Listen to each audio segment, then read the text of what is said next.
In the book titled The Physics of Angels, Exploring the Realm Where Science and Spirit Meet, offers a dialogue between authors Rupert Sheldrake and Matthew Fox on the topic of angelology. Welcome, I am Daisy, your hostess. In this video, we are introduced to St. Thomas Aquinas and his arguments for the existence of angels based on reason and scripture, highlighting his rational approach to spiritual beings. St. Thomas Aquinas, circa 1225 to 1274, was a friar, philosopher, and theologian, recognized as one of the Catholic Church's greatest thinkers, who came to be known as the Angelic Doctor, a unique term not applied to any other saint thus far in the history of the Catholic Church.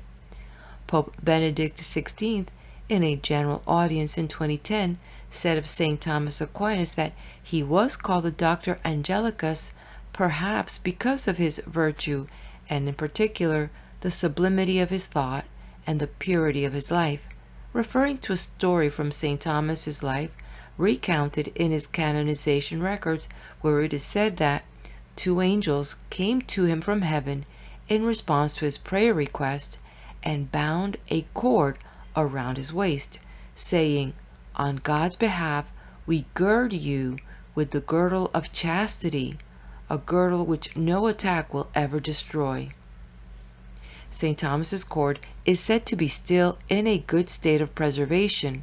The relic is made of many fine white threads, and apparently, even after scientific investigations, no one has been able to detect what the material is made of. The cord is kept in the convent of Chieri, just outside of Turin, Italy. St. Thomas wrote extensively about angels, and his theology on angels is said to be one of the most comprehensive in all of church history. He is renowned for synthesizing Aristotle's Greek philosophy with Christian theology, and for his masterpiece known as the Summa Theologia, which explored the harmony between faith and reason. The authors will highlight St. Thomas Aquinas' views, suggesting that understanding angels as energetic or informational entities might offer a harmonious view where science and spirituality converge. And now I ask, do you believe in angels? Leave a comment and let me know you are here. I now turn the page. St. Thomas Aquinas. St. Thomas Aquinas, from 1225 to 1274, is recognized as an intellectual genius whose powers of theological synthesis were matched by his depth of soul and feeling. At the age of 5, he was sent by his family to the Benedictine Abbey of Monte Cassino with hopes that he might become abbot someday.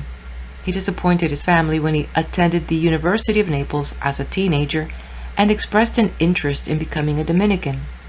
Eventually, that dream came about, and after studying with Albert the Great in Cologne, he became Master of Theology at the University of Paris. The volume and quality of his writings is immense, filling as they do 26 encyclopedia-sized volumes, as he attempted to reinterpret Christianity in light of the new cosmology of his era, that of Aristotle, the 5th century BC Greek philosopher. This provoked controversy both from the Augustinian-based fundamentalists in the church and from the left-wing Aristotelians who sought an atheistic version of Aristotle. Thus, Aquinas' life was characterized by immense struggle and controversy, and culminated in his being rendered mute his last year. The only thing he said was, "All I have written is straw." Aquinas synthesizes centuries of traditional thought about angels while contributing new layers of questions and insights to the topic of angelology.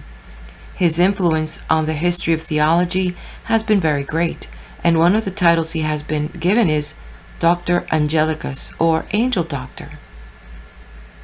Angels and the Cosmos. The entire corporeal world is governed by God through the angels. The angels are part of the universe in the sense that they do not constitute a universe on their own, but are combined with the physical creation to form one total world. This, at any rate, seems a likely inference from the relationship of creature to creature. For the total good of the universe consists of the interrelationship of things, and no part is complete and perfect in isolation from the whole. Rupert. Aquinas gives us a vision of the universe under the guidance of intelligence and consciousness, a very different picture from the inanimate and unconscious world portrayed by mechanistic science. Matthew.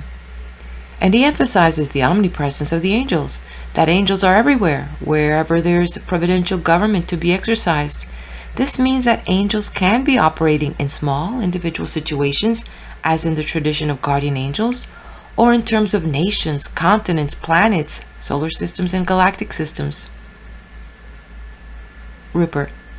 In this context, our modern understanding of the cosmos as evolutionary would mean that the whole evolutionary process is governed by the angels. This would go far beyond the idea held in Aquinas' time that God created everything together with the angels in the beginning. Then the angels governed what was there. Now we have the idea of a creative process extended throughout the entire history of the universe and still going on today. We also have a much greater sense of the vastness of the cosmos, containing billions of galaxies and uncountable trillions of stars. So the statement, the total good of the universe consists of the interrelationship of things, and no part is complete and perfect in isolation from the whole, taken in a modern context, greatly enlarges the scope, activity, and power of the angels. Matthew.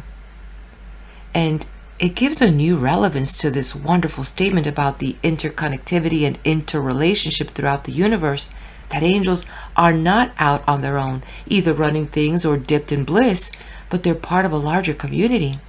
There's one total world, one cosmos, one community that they are a rich part of. This cosmology helps explain why angels have been ridiculed during the machine era, when the principle of interrelationship was not honored. Now, given a universe based on the interrelationship of all things, there is a real place for angels. And consciousness among angels includes not just awareness and knowledge, but also love. If angels are everywhere, then will and loving presence are also everywhere. Joy and wholeness. A thing can be useful as a part in a whole, and it is in this way that the services done by blessed angels are of use to them. They are a part of their joy itself, for to share with others from one's own fullness is of the very nature of fullness.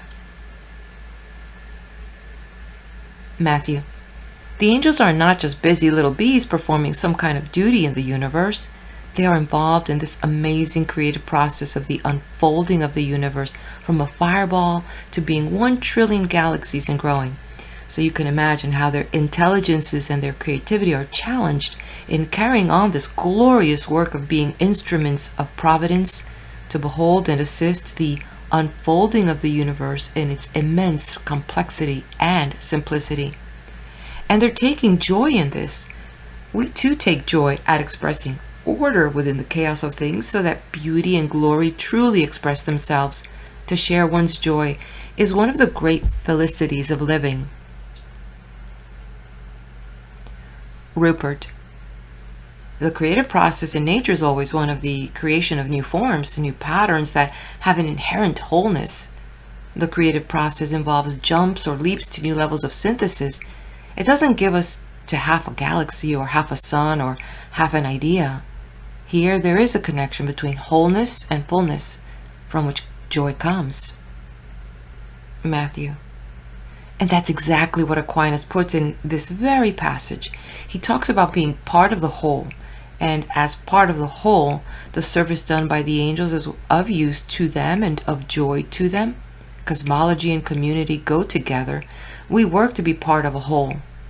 Angels are part of the great work of the unfolding universe. In this regard, angels can lead human beings into the important question: are we part of the great work? Are we connected to the whole? Angels and the heavens. The place of the angels in the scale of spiritual being corresponds to that of the heavenly bodies in the corporeal world. Thus Dionysius calls them heavenly minds. Isaiah talks about an army of celestial wonders such as the heavens, the stars, and angels. Rupert. Here Aquinas makes explicit the connection of the angels with the heavens, the celestial nature of the angels.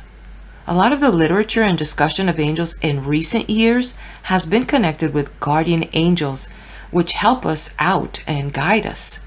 But such guardians of human beings are a tiny part of the creative intelligence in the cosmos when we take into account the role of the angels in galaxies, in stars, and in the entire process of cosmic evolution. If we just look at most modern books on angel helpers, we can easily forget that we are dealing with orders of beings of vast cosmological importance and scope. Matthew. Yes, it's part of our human arrogance to think that the angel's only job is to sit on our shoulders or to usher our children around. People who think dualistically about religion usually think of heaven as being another place after death. But what's being integrated here is the mystery and the vastness of the universe itself. Angels have a governing role in this vast temple in which we dwell, the temple of the spirit that is the universe itself. Rupert. Modern science itself is based on the idea that the universe is governed by invisible principles, the laws of nature. These laws are essentially intellectual because mathematical equations are things that exist in minds. They're not physical things you actually encounter in the world. You don't look through an electron microscope and see Schrodinger's equation among the molecules, or look through a telescope and see Einstein's equations written in the sky. They are invisible governing principles, but they are conceived of in an extremely limited and non-creative sense as abstract mathematical equations rather than as living minds with creative power. Creativity is supposed to come into the evolutionary process through blind chance. Matthew. These laws are truly disembodied, aren't they? Rupert. They're totally disembodied. The idea that the universe is governed by disembodied intelligence is the standard modern view. It's just that we've produced an extremely arid, limited, narrow version of it. Matthew.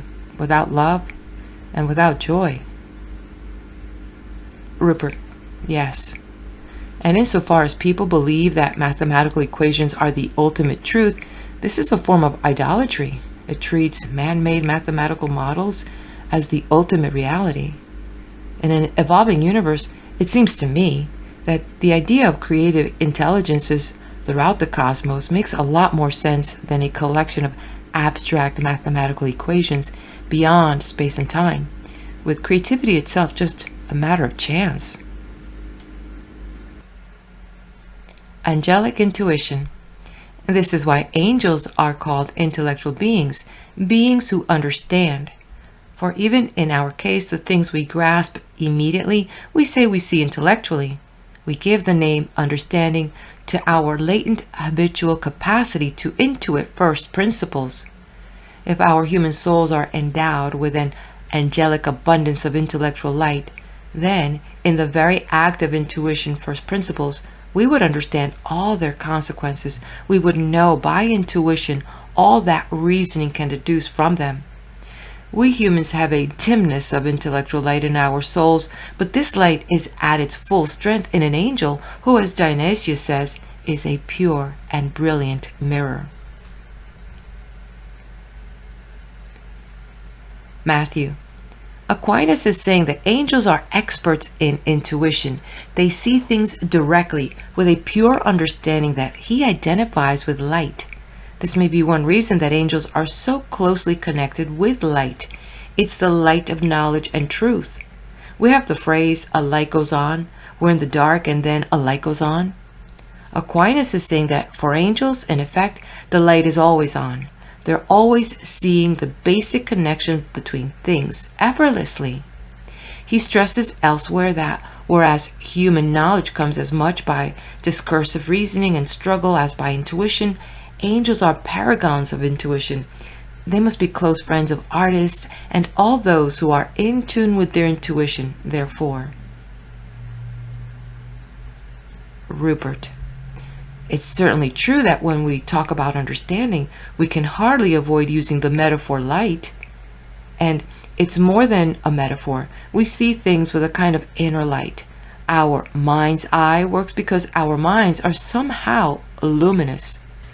The trouble is, not all our intuitions or creative jumps are correct. For example, a scientific hypothesis is a guess or an intuition about the way things are. But then we have to test by experiment to see if it's right or wrong. It's only too possible to have brilliant theories that turn out to be wrong. According to Aquinas' understanding of angels, if they have brilliant theories, they turn out to be right. They're not so much theories as direct insights into the way things are. Divine light.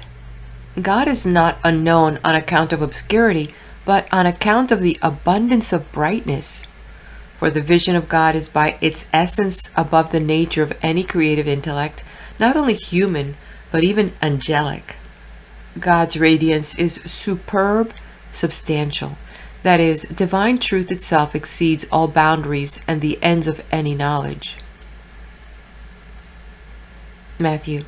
Aquinas frequently emphasizes how angels differ from human beings and have a fuller abundance of intellectual light, but nevertheless he's at pains to demonstrate how angels are not thoroughly godlike in their powers. They too have limits because they are creatures. For all their immense powers of intuition, they do not see God face to face, so to speak. They do not experience the essence of the divine. It would be too much like our staring at the sun. It would render even their vision obscure and damage it. Rupert. This passage reminds me of the Tibetan Book of the Dead, according to which soon after you die, you encounter a dazzling light. Only those who've prepared themselves through spiritual practice to face this light are able to go into it and are thus liberated. Most people can't bear it and turn aside. They are terrified. They are then shown a series of lesser lights from which they also turn aside. They gradually come back to a plane of being where they start having sexual fantasies and become disembodied voyeurs around coupling couples until they're trapped in a womb and born again in a human body. Matthew. As you say, the way to enter into this realm of beauty and light and the terror that accompanies it is spiritual practice. This is what the mystics mean by via negativa, the emptying process, the winnowing and pruning by which we learn to let go and surrender to the light, to a love force that's greater than us. Without this emptying process, this kenosis, we can survive only in a world such as we're in.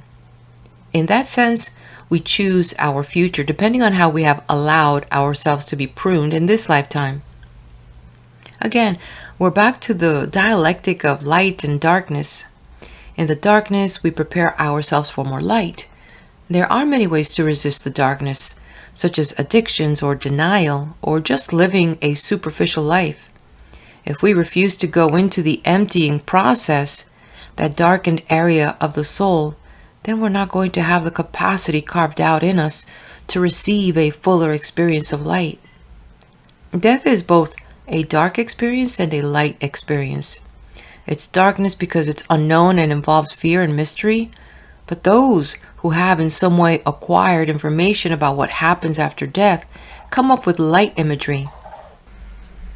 It seems that death also contains immense light and may well be a return to the source of all light. In the first creation story in Genesis, the first being made is light. Light is very close to the divine, the Godhead. It was on God's mind, the first thing made. And today's creation story begins with a fireball. Rupert. In the earliest stages of Big Bang, in the primal fireball, light and darkness are not really differentiated. The primal fire transcended light and darkness as we know them, but as the universe expanded and cooled, there was then what's called the uncoupling of matter and radiation, the separation of matter from light. In other words, in the contemporary creation story, as in the book of Genesis, the differentiation of light from darkness is preceded by a state transcending both, a kind of fire that is beyond light or darkness. The nature of understanding. The universe would be incomplete without intellectual creatures. And since understanding cannot be an act of the body or of bodily energies, body as such being limited to the here and now, it follows that a complete universe must contain some incorporeal creature. Hence, the incorporeal substances are midway between God and corporeal things, and the point midway between extremes appears extreme with respect to either. The tepid compared with the hot seems cold. Hence the angels might be called material and bodily as compared with God, without implying that they are so intrinsically. Rupert. This discussion reminds me of David Bohm's idea of the implicate order. The phenomenal world, the world we live in, is the explicate order, the unfolded order. Behind or beyond it is the implicate order and unfolded order from which the world we experience arises. But Bohm doesn't just have one implicate order. He has a whole series of levels of orders that are more and more enfolded. There are levels of implicitness within the implicate order, looking outward, as it were, from within the implicate order toward the explicate.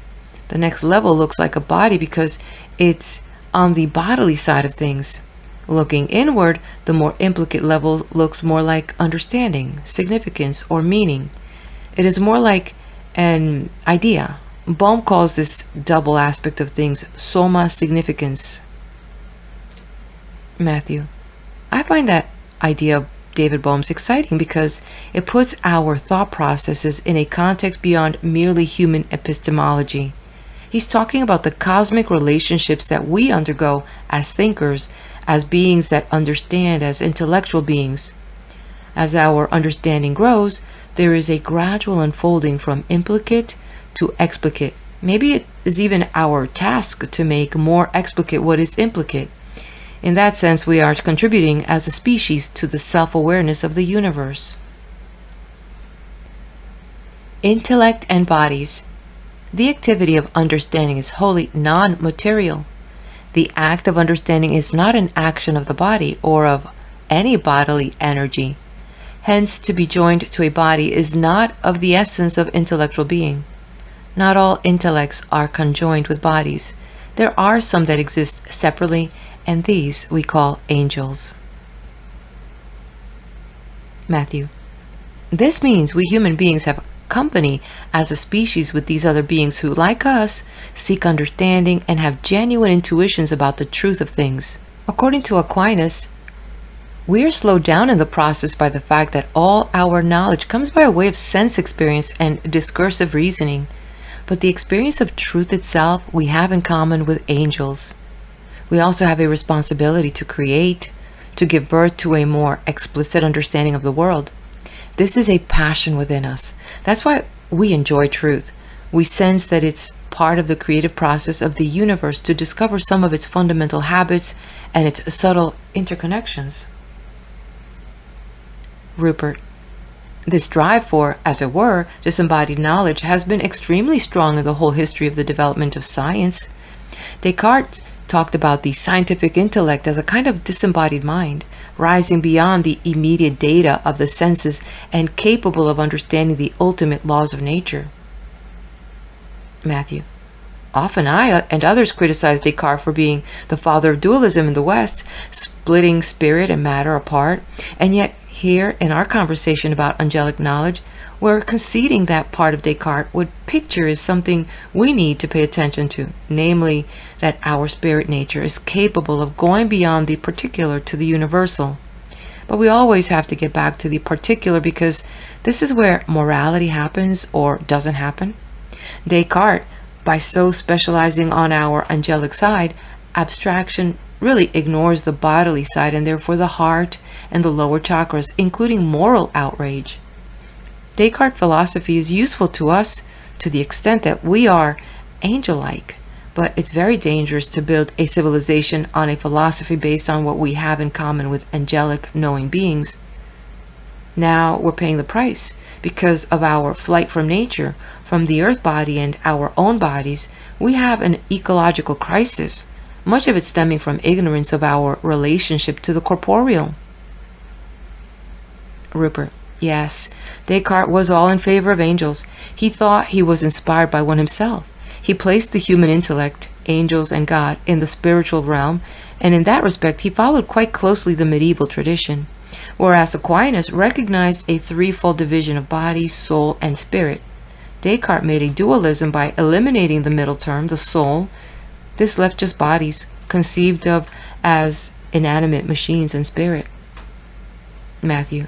In doing this, he was following his mentor, St. Augustine, who defined spirit as whatever is not matter. Each angel its own species. It is impossible that there should be more than one angel in a species. The value of a species outweighs the value of an individual as such. Hence, a multiplication of angelic species is of far greater value than any number of individuals in one such species would be. Matthew. Aquinas, following Aristotle, regarded matter as the principle of individuation or individuality. An eagle, for example, shares its general form and qualities with all other members of its species, but its material body gives it its individual existence, located in place and time. Since Aquinas taught that angels do not contain matter, there could only be a single angel in a species. Thus Aquinas celebrates every angel as a unique species, a species unique in itself. Rupert. This means that each of the innumerable angels is different. Not different just as one blackbird differs from another blackbird, but different as a blackbird differs from a seagull. Can angels assume bodies? Some have maintained that angels never assume bodies and that all the angelic appearances of which we read in the scriptures were prophetic visions. That is, they took place in the imagination. But this goes against the sense of the scriptures, for what is seen only in someone's imagination is a purely private experience. It is not a thing that anyone else can see at the same time. But the scriptures speak of angels appearing visible to everyone who happened to be present in a given place. Those seen by Abraham, for example, were also seen by his servants, and by Lot, and by the people of Sodom. And the angel seen by Tobias was seen by everyone else who was present. Such visions must obviously have been corporeal, that is, a thing existing outside the subject seeing. Since then, angels are not themselves bodies, nor does their nature involve union with a body, we must conclude that they have sometimes assumed bodies. Hence, angels do not need bodies for their own sake, but for ours. Matthew. Aquinas insists that angels, as regards their own nature, are not corporeal. Nevertheless, he feels strongly that angels do assume bodies, or what appear to be bodies, in their work, in governing the universe, and especially in relating to people.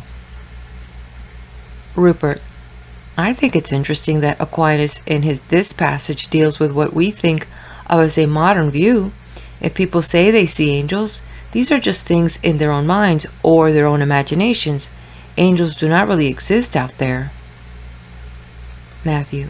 Yes, he's insisting that angelic experiences are not purely private, that our imaginations are not strictly subjective.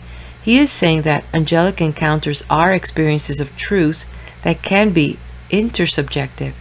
They appeal to the imagination of many people, and this cuts through the dualism of subject versus object.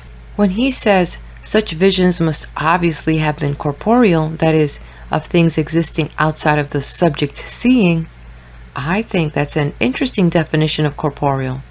Corporeal things exist outside the subject seeing. Modern philosophy seems unable to get out of the head and recognize that things exist whether we know them or not. I like his very direct statement. Angels do not need bodies for their own sake, but for ours. It's the power of angelic generosity to take on bodily form to assist us, to help us, to communicate with us, and to be recognized by us. He seems to be saying that anyone who is going to help us in some way has to become incarnated. In fact, Immediately after this passage, Aquinas goes on to allude to Christ assuming a human body. Incarnations seems to be a necessary means by which human beings learn anything, including even the divine. Rupert.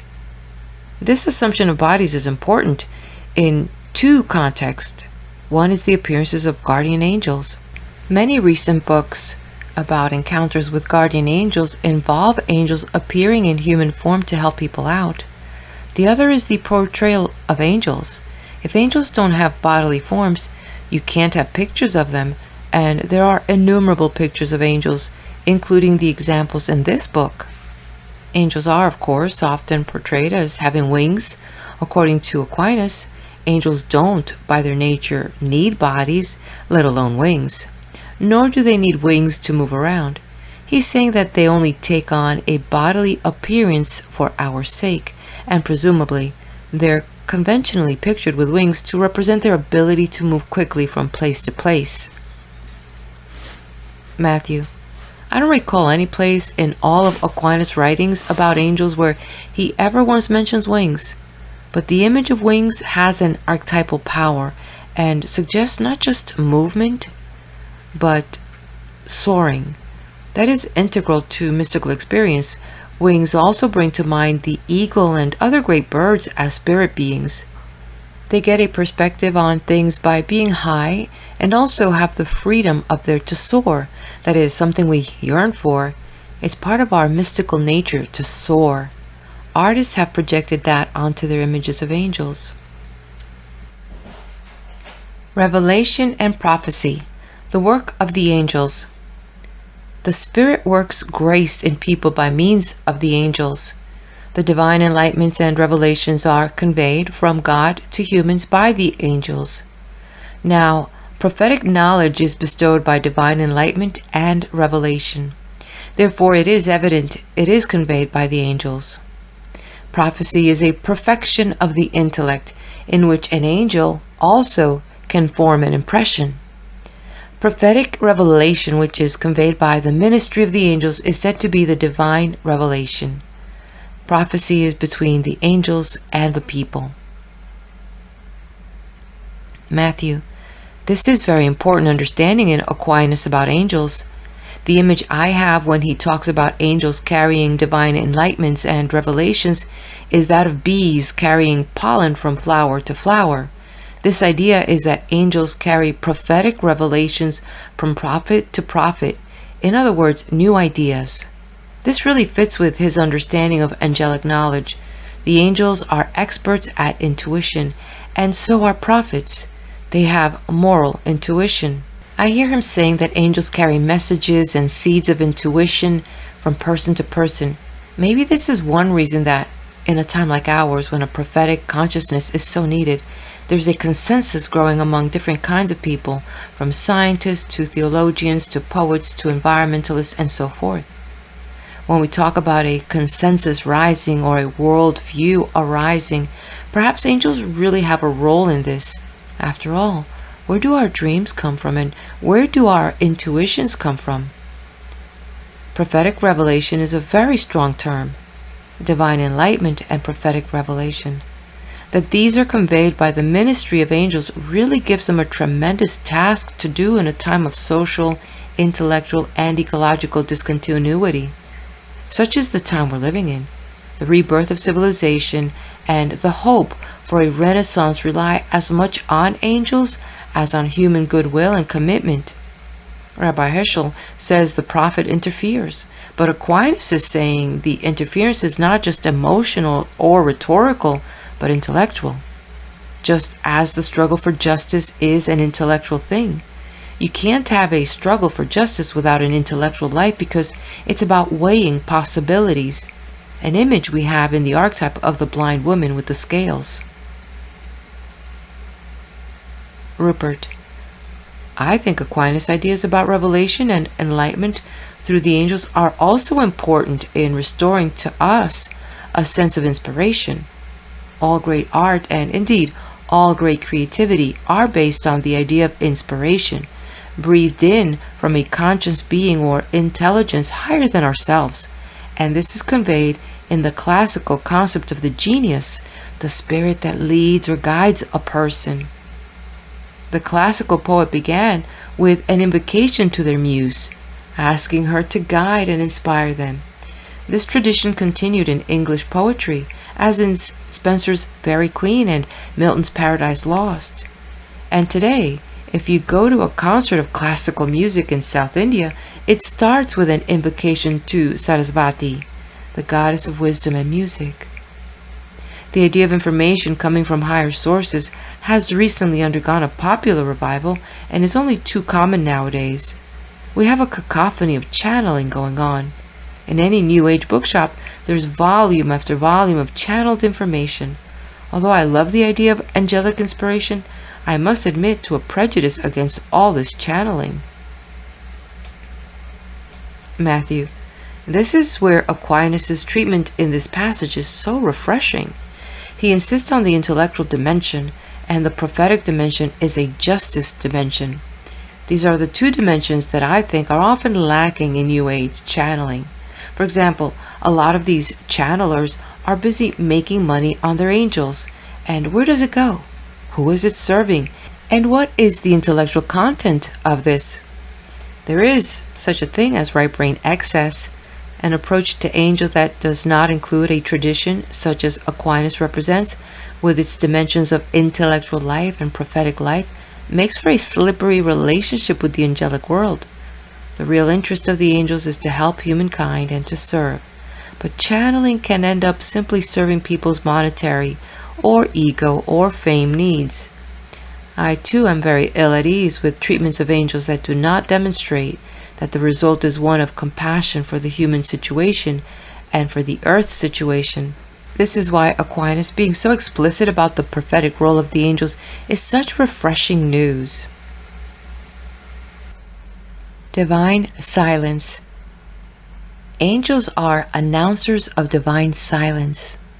For it is clear that a conception of the heart or of the intellect that is without voice is with silence.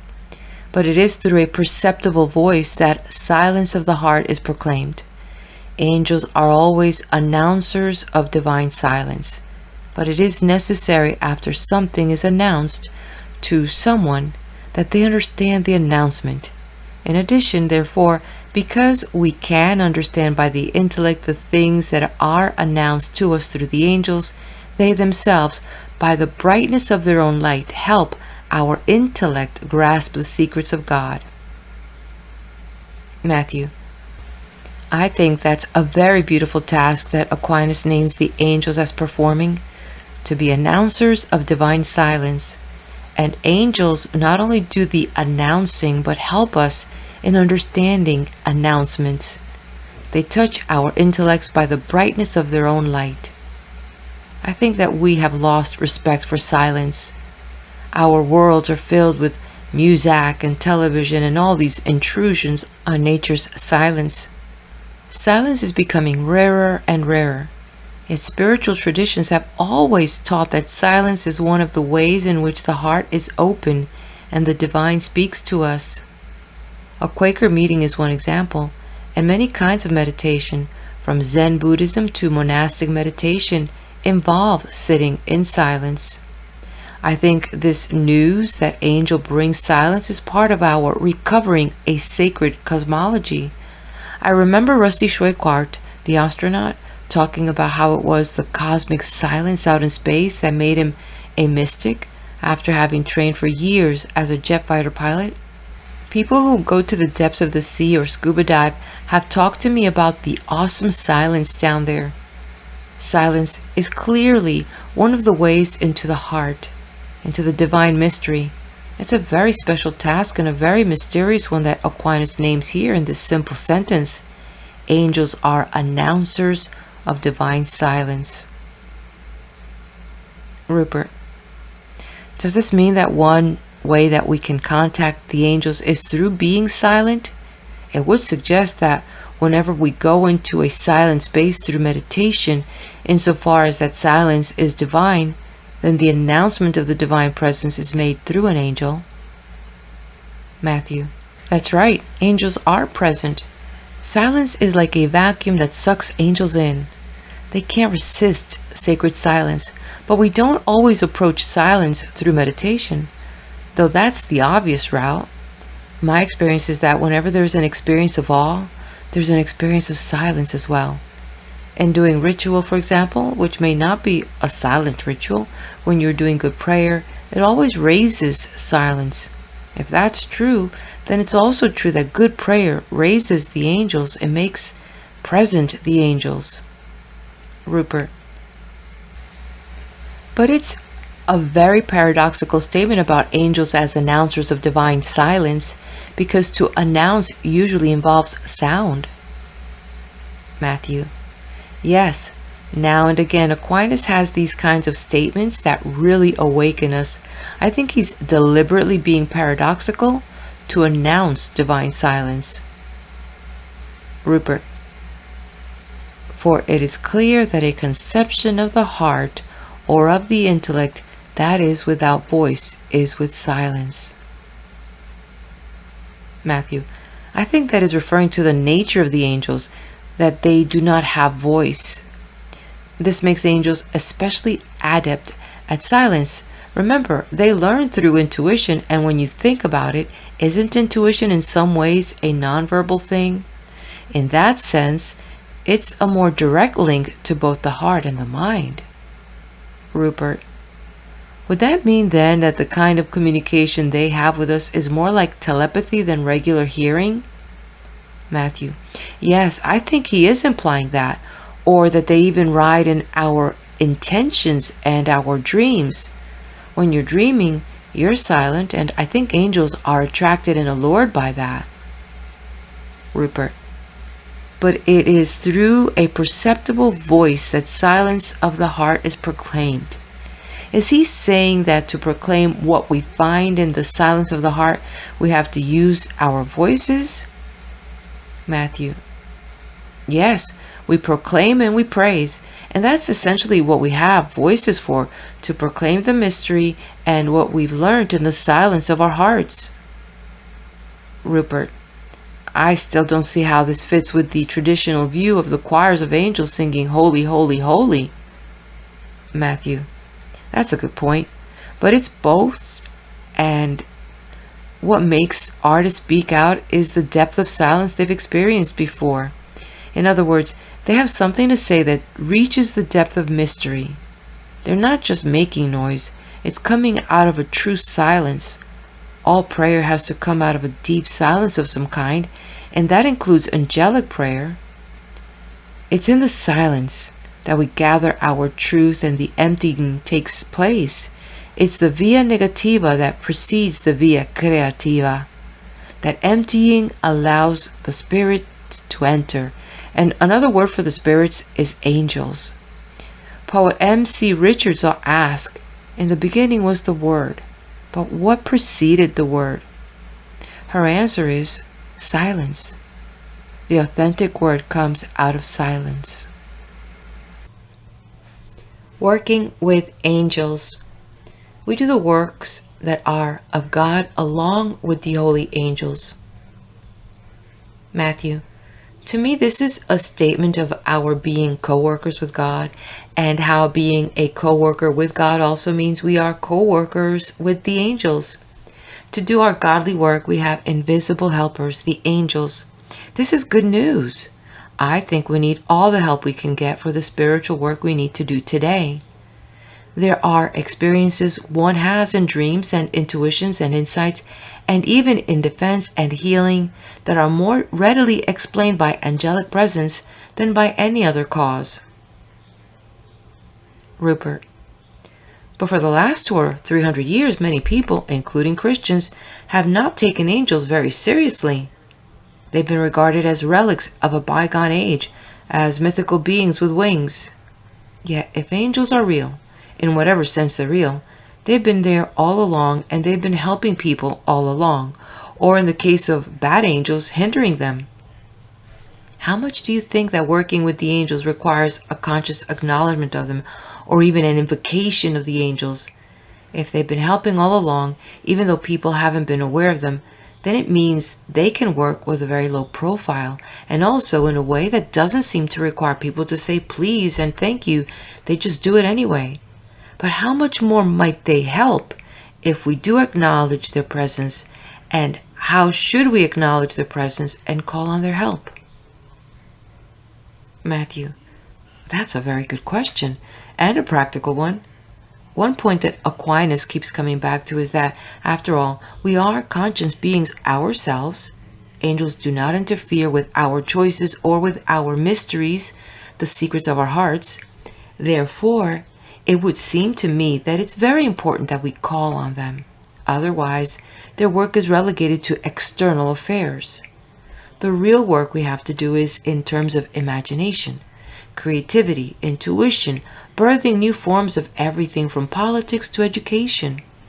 If we want angelic help, we're going to have to invite them into our personal minds and hearts, and also our collective minds and hearts. It is possible that during the modern era, when we banished angels effectively from our minds, hearts, thoughts, and institutions, they more or less left. Maybe they're busy on another planet where they are more welcome. Part of the wonder of reinvigorating worship will be an awareness that angels are present again. They have to be invoked. And the point you made is very important, that they be thanked.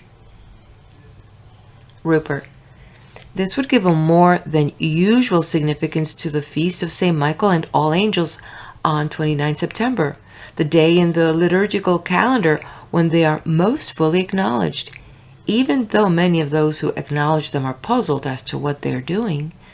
But this still exists as an important part of the church calendar. One way to acknowledge them is to make more conscious this traditional festival. In the Jewish tradition, there are rituals and prayers for the angels. Maybe there are a lot in the Christian tradition. Do you think that if we studied more closely the text of the Middle Ages, when angels were taken more seriously and frequently portrayed in churches and cathedrals, we would find prayers and practices relating to the angels that could serve as a starting point for us today? Matthew: absolutely. In Western liturgy, the preface of the Mass includes several explicit prayers in which the angels are invoked. The song, Holy, Holy, Holy, is a song of the angels, sung in the prophetic books of the Hebrew Bible.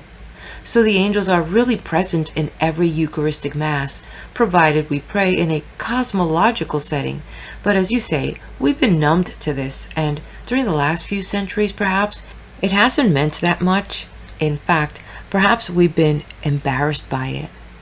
In the Middle Ages, a tremendous amount of speculation and experience with angels was being articulated. Clearly, the consciousness of the people was that there are spirits that have to be dealt with, both allies and tricksters and foes. This is not just a Christian reality.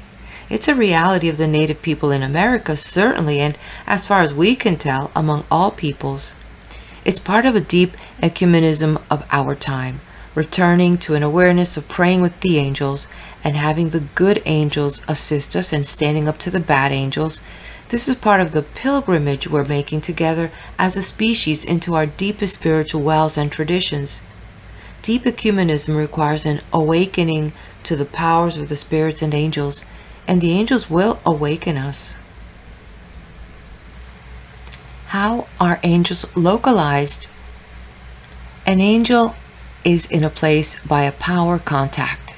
If you like to call this contact an action, operatio, because action is the proper effect of power, you can say an angel is in a place by acting there, provided that action be understood in a sense that includes not only active movement, motio, but also any kind of conjunction, unitio, whereby an angel brings its power into connection with the body, whether governing it or containing it or in any other way. It does not follow that an angel is ever contained by a place, for the application to a body of a power or a spiritual substance is in effect a containing of the body by that substance and not vice versa. Thus the human soul itself is in the body as containing it and not as contained by it. In somewhat the same way, an angel is in a given bodily place, not as contained by, but as containing it. Matthew. Obviously, it's difficult to talk about angels in place since angels, by definition, have no body. Place seems to be a quality of a bodily thing. I'm struck by the way Aquinas names the presence of angels as being directly linked to their action. An angel is in a place by acting there. These actions include not only movement, but also union or connection, perhaps relationship. The point that angels are not contained by a place, but are actually containing the place is a bit mysterious. It makes the angel's presence different from what we're used to on a regular basis. Rupert. It seems to me that the closest analogy is once again provided by fields. For example, we wouldn't say that the universal gravitational field is contained by the universe. We'd say that the universe is contained by the field. Likewise, the electromagnetic field through which light travels contains what it's acting on. The electromagnetic field around us now, through which we can see things and be seen, contains us. It acts on us, and we act on it. This brings us again to the question of angels and photons.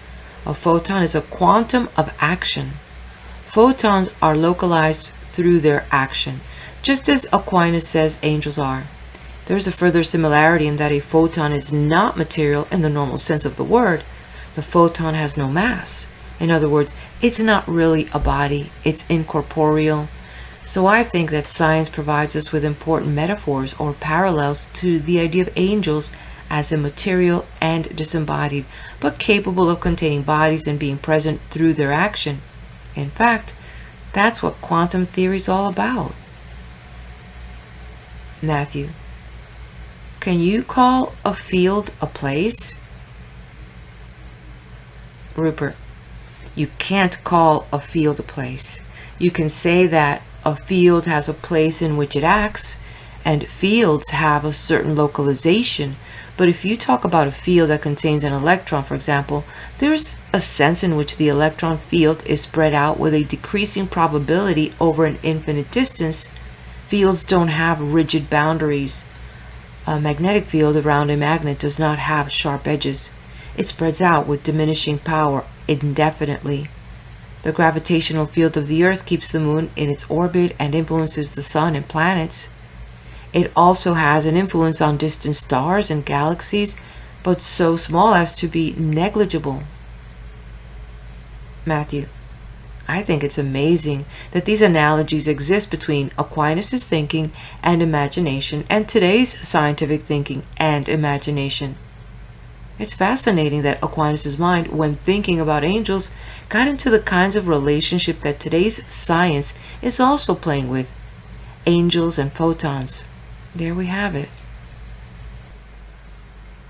Angels act in one place at a time. When we relate anything to a single power, to that extent we unify it. Thus, as related to the universal power of God, the whole universe is one thing, and similarly any part of the universe as related to the power of an angel is one thing. Since then, an angel is in place inasmuch as his power is applied to a place. He is never simply everywhere at once, nor in several places, but in one place only at a given moment. It is not necessary that the place where an angel is should be spatially indivisible. It can be divisible or indivisible, greater or less, according as the angel chooses voluntarily to apply his power to a more or less extended body, and the whole body, whatever it be, will be as one place to him. Rupert. Here the analogy with fields comes out even more clearly. A field is a whole. You can't have a bit of a magnetic field. For example, if you chop up a magnet into little bits, each part of the magnet is a complete magnet with a complete magnetic field. If you put the little bits of magnet together to form one magnet, all the fields join up to form a single magnetic field. It's the nature of fields that they unify the things on which they're acting, relating them together as a whole. For example, the gravitational field of the solar system relates the sun and planets together, giving the system, it's unity. In biology, the morphogenetic fields that shape the body have the same quality. The morphogenetic field that shapes a giraffe embryo as it grows brings together under its influence all the developing organs. It coordinates their growth so that they develop and work together to make up a giraffe. The field relates the part together as a unity, as a living organism. Aquinas' view fit well with modern field theories, but they go further. Field theories resemble to the medieval conception of the soul as that which organized and contained a living body. Aquinas himself makes this point and draws a parallel between the containing nature of the soul and the way in which angels are present in places. But the action of angels goes beyond that of souls or fields. It is not an unconscious and habitual part of the course of nature. It involves the consciousness and choice. Matthew. That is something Aquinas underscores when he says the angel chooses voluntarily to apply its power to a more or less extended body. There's a choice on the part of the angel, a willingness and an option to be creative in this or that place, connected to these or those bodies. A love option, therefore.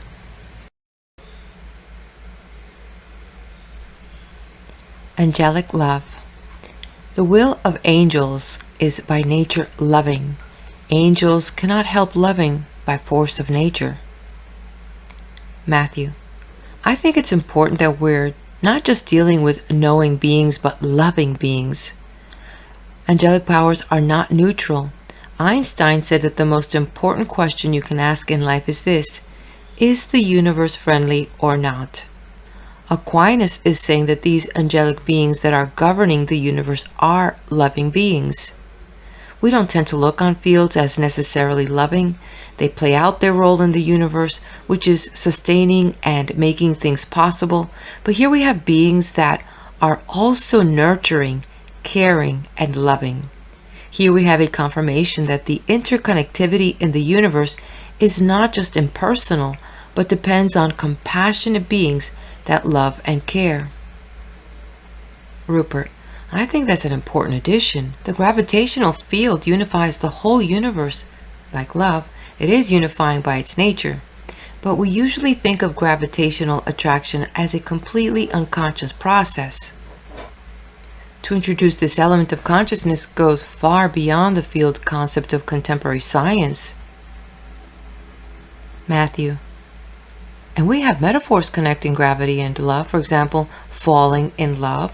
If we de-anthropocentrize our language, including the phrase falling in love, we might realize how much we are loved by cosmic forces like angels, and this might sustain us at times when human love fails us.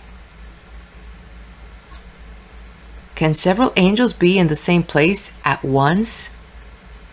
No two souls exist in the same body, and similarly, no two angels exist in the same place. Two angels cannot be in the same place at once because it is impossible that one and the same thing should depend entirely and immediately on two causes, insofar as its power is applied to a given place and so is containing it completely. We can conclude that only one angel can be in that place at a given time. Matthew.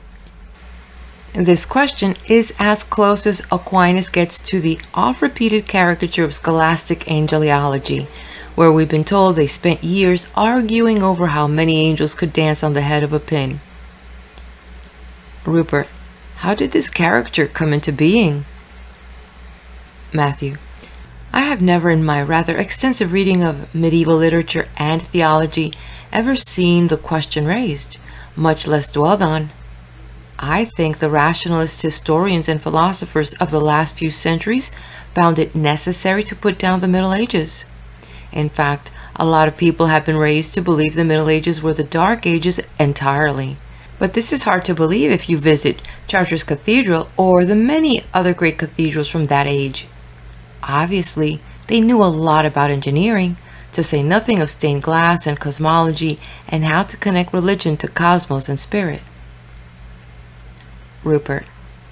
What Aquinas is saying in this passage is that just as you couldn't have two souls containing the same body, so you can't have two angels working on the same system, the nature of the soul is that it's the unifying principle of the body, so that to have two souls working on the same body would deny this unifying quality unless they alternated. Matthew, like Dr. Jekyll and Mr. Hyde? Rupert, yes. Even in the most extreme multiple personality cases with dozens of personalities, they follow one another successively rather than acting at the same time. Likewise, in a TV set, you can see different channels one after another, but you can't see them all at the same time. That analogy supports Aquinas' contention that there can't be two angels acting in the same place at the same time. But on the other hand, if we take the field metaphor for angels, there can be two angels operating at the same time. For example, the electromagnetic field is acting on my body. I can be seen and I can see. At the same time, the gravitational field that is acting on and through my body is holding me down on my seat so that I don't float off in the air. When a guardian angel is acting on a person, the person is also on earth, and the angel of the earth contains and can act upon the whole environment within which that person and his or her guardian angel are acting. So Aquinas' system would allow for two angels working in the same place at the same time if they're angels of different size and scope. How angels move. An angel is in contact with a given place simply and solely through his power there. Hence, his movement from place to place can be nothing but a succession of distinct power contacts. And I say succession because, as we have seen, an angel is not in more than one place at a time, and such contacts need not be continuous. The angelic movement, too, may be continuous, but it may, on the other hand, take place as an instantaneous transference of power from the whole of one place to the whole of another. And in this case, the angel's movement will be discontinuous. We have already seen that the local movement of an angel can be continuous or discontinuous. When continuous, it necessarily entails a passing through an intermediate place. If an angel's movement is discontinuous, it does not cross all the intermediate places between its starting place and its term. This kind of movement from one extreme of a given space to another immediately is possible for an angel, but not for a body. For a body is measured and contained by place, and so must obey the laws of place in its movement. Not so an angel. Far from being subject to and contained by place, its substance dominates and contains it. An angel can apply itself to a given place as it pleases, either passing through other places or not. Rupert, I suppose one way in which an angel could move continuously is by acting on something that's moving. For example, if a person on whom a guardian angel is acting moves around, the angel's movements will be continuous, just as the movement of the person is continuous. As it goes from one place to another, it goes through the places in between. More interesting is the idea of discontinuous movement, in which an angel, as it were, jumps from one place in which it was acting to another without needing to pass through all the spaces in between.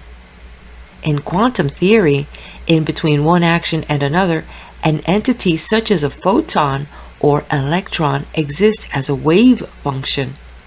And this wave function is spread out in space as a probability distribution. You can't say exactly where it is. It's only when it acts that it's localized. The whole spread out wave of probability collapses to a particular point. This is called the collapse of the wave function. One of the paradoxes of quantum theory is if you have single photons going one at a time through an apparatus with two slits, even though there's only one going through at a time, you get interference patterns on a photographic film as if the photons had been traveling as waves through both slits. These waves then collapse as a photon acts on a particular silver grain in the photographic film. Interestingly, in quantum theory, the wave function is represented mathematically by a many-dimensional formula. It's not in ordinary three-dimensional space. When it's in between locations where it acts, it's in a kind of imaginary space that exists as a mathematical reality, but not as a physical reality. Quantum entities such as photons are discontinuous in their action. When a photon leaves the sun, there's a quantum of action there. When it hits something on Earth and illuminates it, there's another action. But in between, the photon can only be represented by a wave function spread out through space. As soon as it acts, you can locate it, but that doesn't tell you that it was previously localized in that place, only that through its action, it collapses or condenses in that place. Its tendency to act in one place or another can be predicted only in terms of probability. It has a measure of indeterminism or freedom. So the issues Aquinas deals with here in relation to the movement of angels are similar to the ideas about the movement of photons and other quantum particles in quantum theory. Matthew, does this amaze you as much as it amazes me? I mean, I'm coming at it from the point of view of the history of theology, and I think it's just stunning to find Aquinas' mind in the 13th century playing with the same questions that quantum physics is playing with today. Continuity, discontinuity, action in place, and what's going on in between. Are you surprised to find this in a medieval thinker? Rupert, I was astonished to find it. Part of my interest in Aquinas' work on angels was awakened precisely by seeing these parallels. I think the parallels arise because he's dealing with the same question. How can something non-material and indivisible move and act on bodies located in particular places? Matthew, you can only come up with so many answers to that question. It's interesting that the action of photons and the action of angels both involve an element of freedom, but in the case of angels, Aquinas emphasizes the importance of conscious choice. An angel can apply itself to a given place as it pleases. Is an angel's movement instantaneous?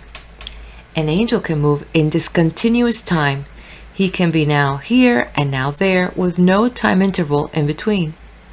When an angel moves, the beginning and the end of his movement do not take place in two instants between which there is any time, nor again does the beginning occupy a stretch of time which an instant at the end terminates. But the beginning is in one instant and the end in another. Between these there is no time at all. Let us say then that an angel's movement is in time, but not in the way that bodily movements are.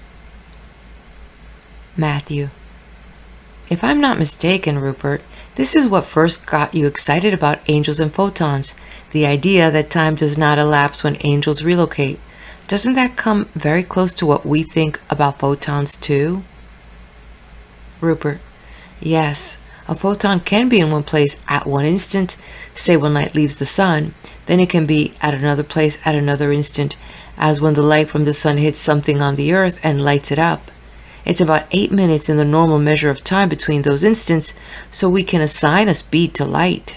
But according to relativity theory, and this was one of the starting points of Einstein, from the point of view of the photon itself, no time elapses. There is an instantaneous connection between the light leaving the sun and hitting something on Earth, and the photon is not aging. The so-called cosmic microwave background radiation is believed to be light left over from the Big Bang, and indeed is one of the main lines of evidence for the occurrence of the Big Bang some 15 billion years ago. Those photons are as old as anything can possibly be, but they haven't worn out, because in themselves they're timeless. We could use Aquinas' word to describe the movement of a photon. The beginning is in one instant and the end in another. Between these there is no time at all. Let us say then that a photon's movement is in time, but not in the way that bodily movements are. An important feature of a relativity theory is that no body can move at the speed of light, because as bodies start moving close to the speed of light, their mass goes up. At the speed of light itself, their mass would be infinite, so only light can move at the speed of light, and it can do so because photons are massless. Matthew. This notion that photons don't age is very interesting. Aquinas said angels don't age.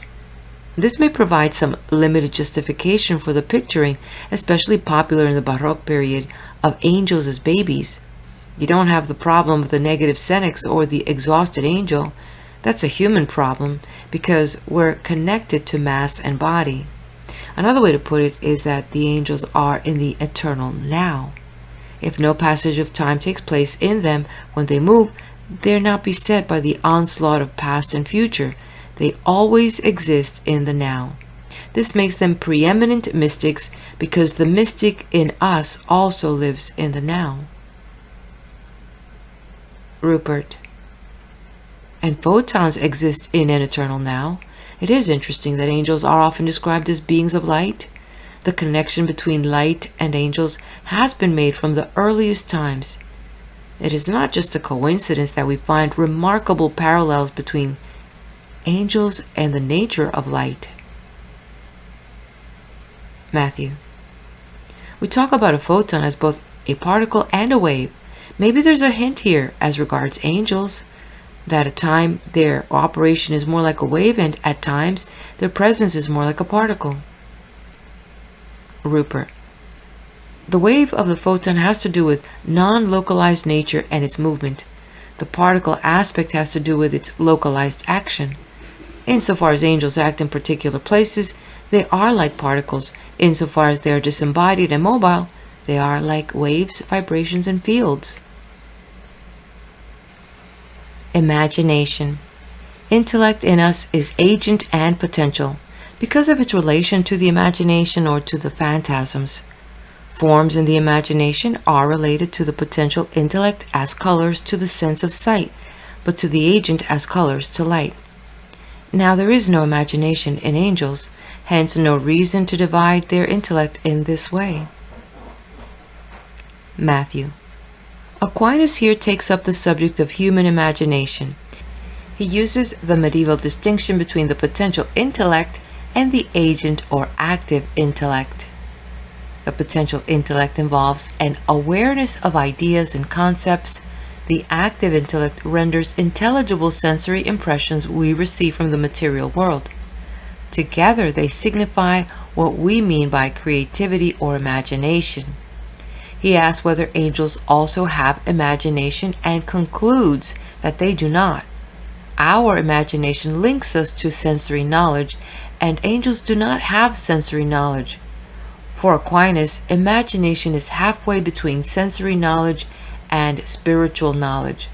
Those who are endowed with rich imagination, we would call them creative types or artists, are a link between the spiritual and the everyday for the rest of us. Aquinas thought that the specifically human mode of understanding included the potential intellect and the agent intellect, a combination that connected intelligence to animality. And of course it's true. Animals dream. My dog would wake up with a nightmare now and then. Animals have a kind of imagination too, at least playing over of their experiences and of their possible experiences. One reason Aquinas denies that angels have imagination is because they live so fully in the now. Imagination is very connected to memory, to the past, and to the future, that its powers but also its weakness. People can live only in imagination in a culture like ours, even in other people's imaginations, such as advertisers. Imagination can be a distraction from living in the now, but it does not have to be. The gift of healthy art is that it takes the power of the imagination and brings us back to the now, the depth and truth of what really is. When Aquinas says that angels have no imagination, he actually honors this unique gift we have as human beings. While being spiritual like the angels, we're also sensate like the animals, and imagination is a bridge that can serve us We can fill it with spiritual values and intelligence and energy, or we can allow it to carry us simply into our base natures and not be moved beyond that. Imagination sets us off from the angels. It shows how we have something they don't have. Another way to put it is, are angels artists? Maybe that's one reason that traditionally they come to worship. Maybe they come to hear Mozart because they don't have any Mozarts. Maybe they come to Chartres Cathedral because no angel has constructed a cathedral. That's the human task. Worship and ritual are gifts of human imagination to raise the community energy to a level where the angels are as interested as we are. This is a kind of gift we make to the angels, the gift of our art, the gift of our imaginations. Do angels know particular things? Angels guard us individually.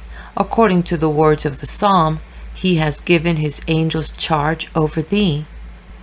If angels had no knowledge of individual things, they could exercise no providential government over events in this world, since these always imply individuals at work. Administration and government and the causing of movement have to do with particulars existing in the here and now. As a man knows all classes of things by faculties that differ from each other, knowing by his intellect universal and things free from matter, and by sensation the particular and the corporeal. So an angel knows both kinds of beings by one and the same intellectual power. For such is the order of the universe, that the nobler a being is, the more unified, and at the same time the more wide-ranging is its power. Since then the angelic nature is superior to ours, it is unreasonable to deny that what man can know by one of his various faculties, an angel can know by a single and intellectual cognitive faculty. Matthew. This passage seems relevant to our discussions about the role of angels in an evolutionary universe. It would seem that Aquinas is saying that if we can know the historical unfolding of events with an evolutionary sense of time, then certainly angels can know it too, though in a different way. First of all, they would know it intuitively because that's the way they know everything. They would know it because it is part of reality, and somehow they know all of reality, though not through sense knowledge, but through another mode. While our species only recently came up with the theory of the evolutionary nature of the universe, presumably angels knew things that medieval schoolmen and the church fathers never knew about the size of the universe, the age of the universe, and the evolutionary, creative nature of the universe. You might say that angels must have been frustrated all these centuries, waiting for human beings to catch up with some awareness of how magnificently creative the universe is and how it has been so from the word go. Rupert. I agree. I think this discussion of Aquinas is very important. In order to be administering spirits and guardian angels, they need to know what's actually going on in the world. And they don't have this by some kind of foreknowledge, since, at least in the case of guardian angels, they are dealing with beings with free will. Here Aquinas is seriously considering the ways angels interact with what's going on and know what's actually happening. He has to think of a way they know it directly without the need for sense knowledge, since they don't have senses. If I had to try and conceive how angels could have a direct way of knowing without the mediation of bodily senses, I would start from the possibility that they somehow interact with the organizing fields of things. The mental activity of a person, the development of a plant, the formation of a snowflake, the whole activity of Gaia, all are organized by fields. So are atoms and galaxies. Perhaps the angel could interact directly with these fields. If the fields could act on the angel, and the angel directly experience their nature and present state, it would have a direct knowledge of what was going on within and around the organism with which it was interacting. Aquinas thinks that this could happen through a single and intellectual cognitive faculty. He also speaks of the way that the nobler being is, the more unified and at the same time the more wide-ranging its power. An angel concerned with our entire planet would have a Gaian sphere of action and a unified knowledge of what's going on the Earth. One concerned with the galaxy would have a knowledge of the entire galactic field and all the activities within it. The guardian angel of a person would have a unified and wide-ranging knowledge of that person's being through a direct cognition of the fields underlying the person's thoughts, actions, intentions, and relationships. Angels do not merely know, they act. The fields of an organism act upon its guiding angel, and this action is the basis for the angel's direct knowledge of the organism's innermost being and becoming. Conversely, the angel can act upon the organism through its organizing fields, perturbing and giving new patterns to their activity. In this way, we can think of fields as the interface through which organisms and their guiding angels interact. Some such interaction is essential if angelic intelligences are to play guiding and creative roles in the evolutionary process. Matthew. As you point out, when it comes to guardian angels, angels are working with people with free will. In another place, Aquinas says that angels do not know the secrets in the hearts of human beings, only God does. So not only do they not interfere with our choices, they couldn't even if they wanted to, because that's a sphere of knowledge that only God has access to. I think that's important. The spirits are not dictating to us. They do not render us mere creatures of fate. They have to keep their distance from our conscience and our creativity. For example, they can assist, but they're in no way depriving us of our own power of choice. But also what comes to my mind is the question of chance, especially in light of the evolutionary view. Granted that angels do not have control of being with free will, we can also ask, what do angels know about the chance occurrences in the universe, the seemingly random occurrences that in fact end up in a new kind of order?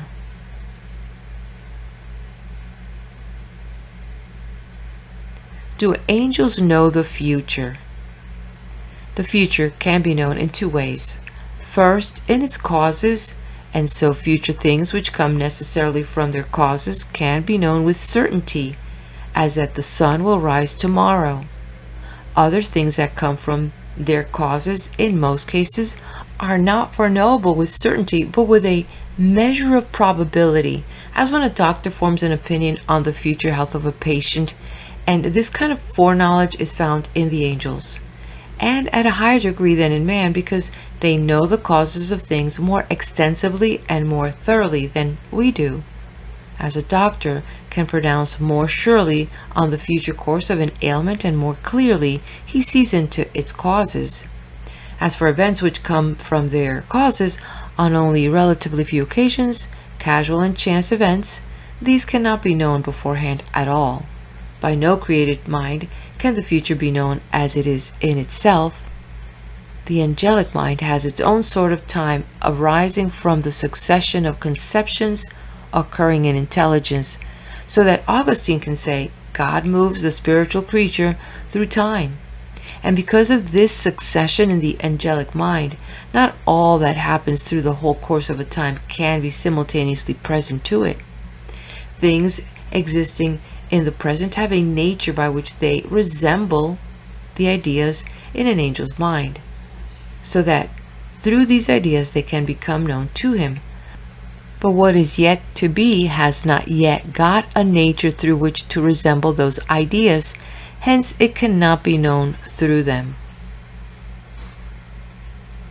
Matthew. This puts limits on angels' knowledge of evolutionary process. It makes their knowledge and their power quite relative. Rupert.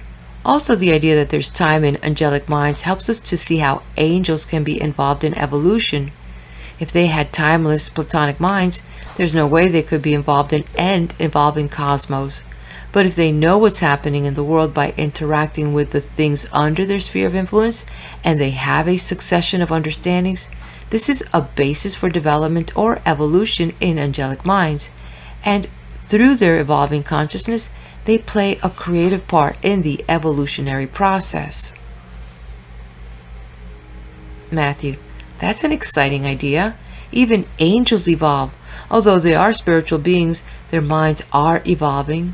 Aquinas says, what is yet to be has not yet got a nature through which to resemble those ideas. Hence it cannot be known through them. In effect, he is saying angels learn. Were the angels created before the physical universe?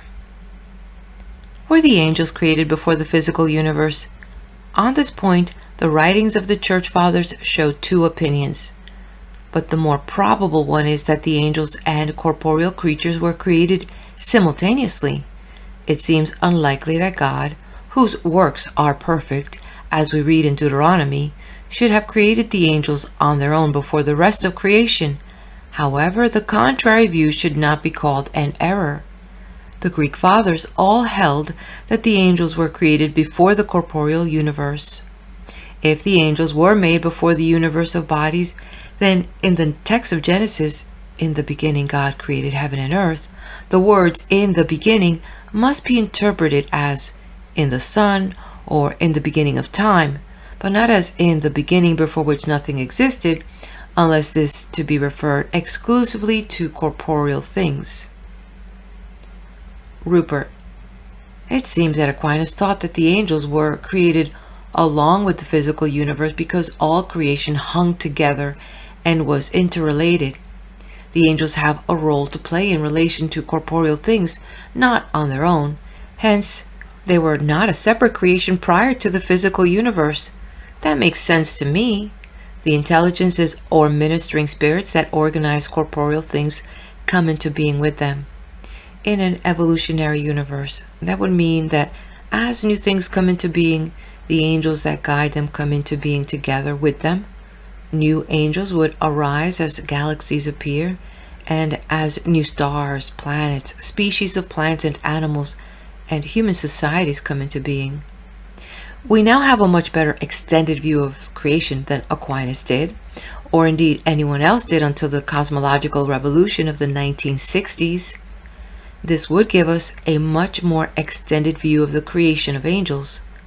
New angels would be created as the things to which they're related are created, in a process extending over some 15 billion years of cosmic evolution and continuing today. The view of the Greek Fathers is like the conventional view in science. That is, both views are Platonic. The laws of nature are regarded as eternal mathematical truths existing beyond space and time. They were already there at the moment of the Big Bang. They do not come into being as the universe evolves. They were all there to start with. They precede the universe. I think Aquinas' view that the angels come into being along with the organisms that they're associated with makes better sense. Likewise, I think it makes better sense to think of the laws of nature as evolving habits rather than as eternal truths independent of the physical universe, as in a transcendent mathematical mind. Matthew: if we see the universe as a tiny pinprick in its beginning, how many angels would be around? Oh my, we're back to this question of how many angels could dance on a pinhead. As the universe expands in size, does this mean that there's more work for angels, more room, more beings, more complex systems that angels could help govern? If so, this might throw a lot of Aquinas' theory up in the air.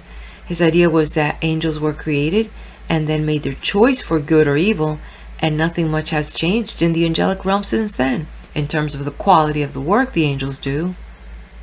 Maybe the new prehistory is so unique that it's irreconcilable with the idea that all the angels were created at one time. This idea, one might say, is also a remnant of a Neoplatonic universe. As you were saying, as new galaxies are born and there's new work to do, does that mean that angels get birthed or created as well? Rupert: it must. The present view of the universe is that as it expands, it cools down, and as it cools down, new forms of organization and order appear within it. In the context of an evolutionary cosmology, there would be an appearance of new angels all along. That would mean the continued creative activity of God would include the ongoing creation of new angels. Matthew: and why not? Rupert: there's also the question of what happens to angels when they are redundant. The angels that govern the dinosaurs don't have much to do now. Matthew: obviously they get recycled or get training programs to govern the human beings. Rupert: or maybe evolution's occurring on other planets in the universe and they can simply be relocated? Dinosaur angels can move in an instant to planets where dinosaurs are just coming into being and they can find useful work. Matthew: are there dinosaurs on other planets? I thought a species is a once-in-a-universe event. What brought the dinosaurs about was a pretty unique collection of happenings on this planet. It would be pretty difficult to repeat. Rupert: not if there's morphic resonance. The trillions of stars and trillions of planets may fall into species. Stars are already classified into several distinct types. There may be species of solar system throughout the universe, and the planets within them may also fall into species. There may be dozens, hundreds, or even millions of planets that fall into the Mars species, or the Jupiter species, or the Earth species. If they're sufficiently similar, then there'd be morphic resonance among them. The evolutionary process on Earth would resonate with the evolutionary processes on the other planets of the species Gaia. The raising of the angels to the state of grace and glory. We have to understand that full and perfect bliss belongs by nature to God alone, in whom to exist and to be happy are one and the same thing. In every creature, nature is one thing and perfect joy is another. This joy being the final end at which nature is aimed. It is of the essence of bliss to be established or confirmed in goodness. By bliss is meant the ultimate perfection of a nature endowed with reason or intellect, which is why it is naturally desired. Everything has a natural desire for its ultimate perfection, the ultimate bliss which is beyond all natural capacities. This no angel had from the first moment of existence, for it is not included in the nature but its nature's goal. Hence the angels could not have had it from the beginning. The angels needed grace to turn to God so far as He is the object causing bliss. Angels have a natural love for God as source of their natural being. But we are speaking now of a turning towards God as source of the bliss that consists in seeing His essence unveiled. Grace is a midway term between nature and glory. Matthew: for me, the statement that it is of the essence of bliss to be established or confirmed in goodness is especially rich, because goodness is another word for blessing. So here, Aquinas is saying that bliss is about being established in blessing, both in an awareness of blessing and in an awareness of being blessed and of being an instrument of blessing. This is how bliss happens in the world. When he says that everything has a natural desire for its ultimate completion and perfection, which is bliss, this is typical Aquinas. Desire is the motive of everything. Everything essentially seeks its own goodness and the goodness of the whole, the greater goodness. The good behind all goodness is divinity, and of course, he's including angels in this cosmology of blessing and goodness. He goes further when he talks about grace. Adding to this natural desire for God, grace is able to assist the unveiling of the divine essence. Grace is building on nature, even angelic nature, which by itself is not capable of experiencing the unveiled essence of divinity. I think this recognition is that creatures of any stripe are not fully happy. There is a distinction between their existence and perfect happiness. Nature is one thing and perfect joy another, this joy being the final end. All creatures desire to increase their joy. Being, existence, and life are processes of increasing their experience of joy. I think it's a surprise to read that. Most people probably don't think of God as being all that happy, but it puts divinity in a different light. Divinity is the most joyful. In another place, Aquinas says God is most joyful and is therefore supremely conscious. He connects consciousness and joy, and of course, here he's talking about the immense joy of the angels. Rupert. The Hindu conception of the ultimate divine consciousness is described as Sachidananda, being knowledge, bliss, indivisibly combined. It's not clear to me exactly how Aquinas thinks of joy, and presumably you've thought about this because you've written a book, Sheer Joy, based on the writings of Aquinas. Is joy something that can only come through participation in something larger than oneself? If so, an angel or any created thing would have to go beyond itself in order to participate in it. Matthew. Yes, I think Aquinas would put it that way. Definitely joy is never a private experience. It's part of a community experience. He even says sheer joy is God's, and this demands companionship. Even the divine joy wants company with which to share the joy, wants community. Aquinas also plays with the Trinitarian motif that within divinity there is community and group joy. Then he extends that into creation itself. The community of creation is a receiver of divine joy and presumably a source of it as well. Rupert. That makes it clear as to why he thought angels, created in a state beyond anything we can imagine, need to go beyond their nature in order to achieve joy and need grace to do so. Were the angels created in grace? Though grace is midway between nature and glory in the ontological order, yet in the order of time it would not be appropriate for a creature to receive glory simultaneously with its nature. For while glory is related to natural activities aided by grace as their outcome, grace itself is not related to them as an outcome. It does not result from them, but rather, on the contrary, they result from it, so far as they are good. And this is a ground for thinking that it was given to angels along with nature at the beginning. Matthew. To me, this is a statement about what I would call original grace, original blessing. Angels were more blessed than other creatures. They received both their nature and their grace at the same time. Rupert. What he seems to be saying is that the gap between natural activities and glory has to be bridged by grace. Grace has to come down from glory, as it were, and connect it with natural activities. Natural activities by themselves cannot reach out to glory. Glory has to reach out to natural activities, and this reaching out process involves grace. Matthew. Yes. And there are other passages in Aquinas where he talks about the way that grace and nature both come from God. Grace is entirely a free gift of God, but so is nature.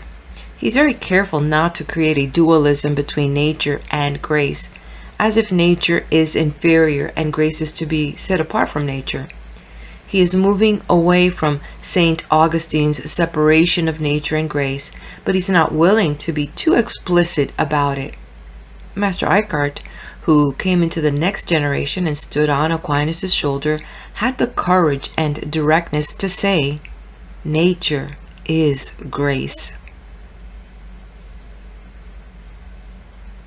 Did each angel obtain bliss immediately after one meritorious act?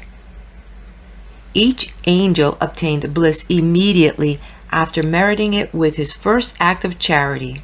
It is characteristic of and proper to the angelic nature to reach its natural completeness in a single act and not by a gradual process. It is consonant with the angel's nature that he goes immediately to the fullness of being appropriate to him.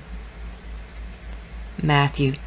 This is certainly one area in which the angel was different from the human being. The angel had only one choice. As Aquinas says, the choice was one of charity.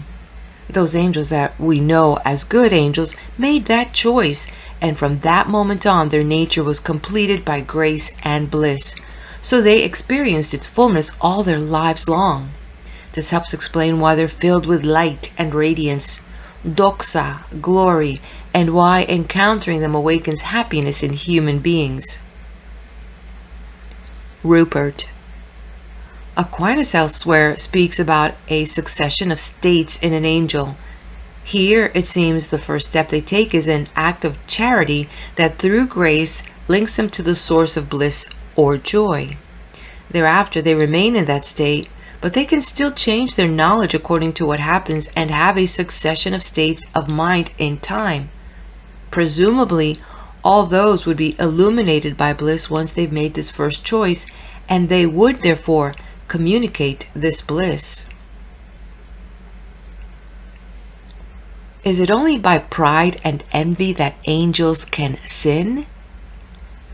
How can there be sin in desiring spiritual satisfactions? In one way only, namely by observing the measure imposed by a higher will than one's own. And this is precisely the sin of pride, not to submit to one's superior where submission is due. Therefore, the first sin in an angel can only have been pride. As a consequence, however, the angels could also sin by envy. For the same motive that draws you to desire something will make you detest the reverse of what you desire. Now, envy consists of precisely in this, that one takes umbrage at another's well-being, as feeling it a hindrance to one's own. And so it was with the evil angel. He saw another's well-being as a hindrance to the possession of what he desired. And this just because he desired an unrivaled eminence, which would no longer be such if another rose to eminence too. Therefore, after the sin of pride, he fell also into the evil of envy, detesting the well-being of mankind, and detesting too the majesty of God, inasmuch as God makes use of man to further his own glory against the devil's will. Rupert. Here we see the sin of pride as being the only one open to an angel originally, and then envy following from it. Are these not what Aquinas called the sins of the spirit? Other sins such as lust and gluttony depend on having bodies, so even devils would be immune from these. Matthew. My understanding is that Aquinas includes among the sins of the spirit pride and envy, but also avarice, acedia, despair, and fear. The mention of envy here is especially interesting. Pride and envy build one another up. Either the pride makes the envy worse, or the envy makes the pride worse. Like the interconnectivity of things in the universe, there is an interconnectivity of spiritual sins. Rupert. This is a theme developed by John Milton in his great poem Paradise Lost. He gives a wonderful portrayal of the fall of Satan through pride, and shows how the other fallen angels specialize in additional vices, avarice, for example, in the case of Mammon. What Aquinas is talking about here is worked out in immense detail by Milton in a most fascinating way.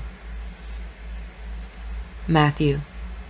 I think in our time the word pride is a problem because for politically oppressed people, it's always convenient to say that their sin is pride when they're trying to liberate themselves or achieve a measure of equality or justice. This abuse of the word pride by the powers that be has poisoned the word. I think a better translation today would be arrogance. Pride itself is a virtue insofar as it's understood as self-esteem. Aquinas' time, and again teaches the need for self-love and how not to love oneself well is a sin. He talks about the self-love of angels too. In English, the word pride has lost its real meaning as a sin of the spirit. The word arrogance gets the point across much better. Rupert: I agree. Matthew: whereas envy is still alive and well, I don't think there's saving side to the word envy as there is to the word pride. Did the devil desire to be as God? The devil desired God-likeness in the sense that he placed his ultimate bliss in an objective to be obtained by the force of his own nature alone, rejecting the supernatural bliss which depends on the grace of God. Or if, perhaps, he did desire as his last end that likeness to God which is a gift of grace, he willed to possess this by his own natural power and not with the divine assistance in the conformity to God's will. This would agree with Anselm's view that the devil desired that to which he would eventually have come had he curbed his desire. Matthew: Aquinas is not criticizing the devil or anyone else for desiring to be godlike. In fact, he says that this is not a sin, but the devil's desire to be godlike was a do-it-yourself divinity, a desire to do it by the force of his own nature alone, not with divine assistance. It was sin of going it alone, not wanting to be a co-worker with God, even in the development of his own nature. It was a case of excessive reliance to his own powers to achieve a good end, but one that was not his own to achieve. There was a failure in cooperation, a failure in relatedness to the divine. Rupert: I suppose there are many parallels in the human realm. One of them is the modern belief that humankind has outgrown the need for any notion of God or grace and can now seize control of its own and the planet's destiny.